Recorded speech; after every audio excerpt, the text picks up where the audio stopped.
Donc, vous voyez devant moi, j'ai pas d'hameçon. Dans mon étau présentement, j'ai un bout de monofilament. Parce qu'on va faire des yeux pour des crevettes. Monofilament, quand on va le chauffer avec un briquet, le gros avantage, c'est qu'il va fondre en formant une petite boule. Donc, ça va nous permettre de faire pratiquement des yeux déjà faits. Première étape, chauffer le bout. Moi, j'aime bien ça, y aller au pied de la flamme. Je trouve ça plus facile. Puis, si jamais vous voulez le tenir dans vos mains, c'est également plus facile. Donc, le but, c'est d'avoir une petite boule au final. Ça s'enflamme là, très, très vite. Donc, moi, ce que j'aime bien, c'est venir l'éteindre, recommencer, jusqu'à temps que j'aie la forme exacte que je veux. Puis, ça vient noir. Donc, ça fait la pupille en même temps de notre mouche. On vient faire la même chose des deux côtés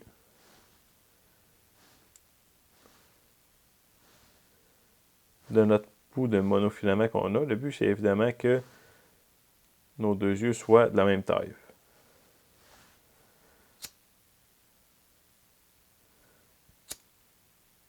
Donc, quand ils sont de la même taille, approximativement, et de la même couleur, ce qu'on vient faire, on a diverses options là, qui s'offrent à nous. On peut simplement venir, donc maintenant, les couper. Donc là, ça va nous faire deux yeux séparés. Moi, ce que j'aime bien faire, c'est faire les deux en même temps. Là. Je viens les mettre dans mon étau et je vais utiliser de la Solarise UV chartreuse. Donc, dépendamment de la mouche que je veux faire, on peut mettre diverses couleurs. Dans mon cas, je veux des yeux qui flashent un peu. Là. Donc, je vais venir prendre la chartreuse et je vais venir mettre, dans le fond, tout le tour juste en arrière de ma boule. Donc, le but, c'est de conserver le petit bout noir.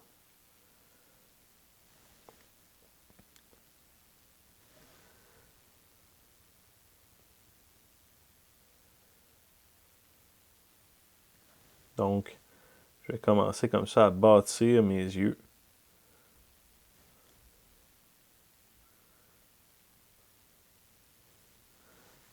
On n'en met pas trop à la fois, donc c'est plus facile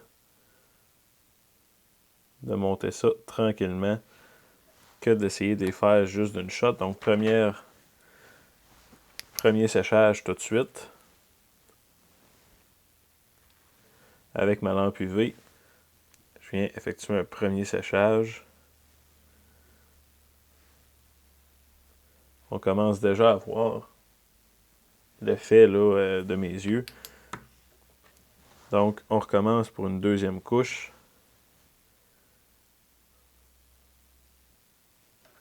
Encore une fois, une couche que je viens mettre à l'extérieur de mes yeux. Donc, le but ultime, c'est évidemment de conserver là, le point noir sur le bout, comme la pupille d'une vraie crevette.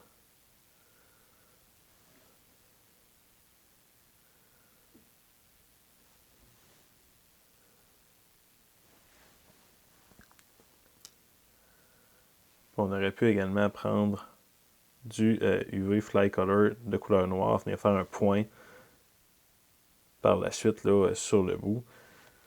Donc là, ma grosseur est équivalente. Je viens les sécher. Là, vous voyez, je bouge beaucoup, c'est parce que c'est l'équivalent de la tine, ce que j'ai en ce moment. C'est donc pas une viscosité qui est super, super élevée. Si jamais je la bouge pas pendant qu'elle n'est pas sèche, elle va avoir tendance à bouger. Donc, pas plus compliqué que ça, faire des yeux pour des crevettes.